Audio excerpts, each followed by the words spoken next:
How to enable end-to-end encryption in Microsoft Teams.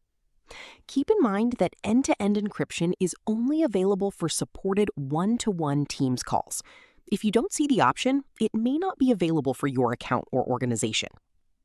To get started, open the Microsoft Teams app and click on your profile picture in the top left corner. Next, select Settings, then go to Calling. Scroll through the calling settings and look for the end-to-end encrypted calls option. If your account supports this feature, you'll be able to enable it from here. If you don't see this setting, don't worry.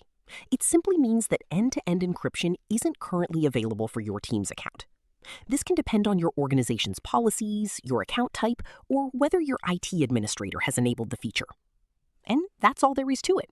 That's how you can check and enable end-to-end encryption in Microsoft Teams if it's available for your account.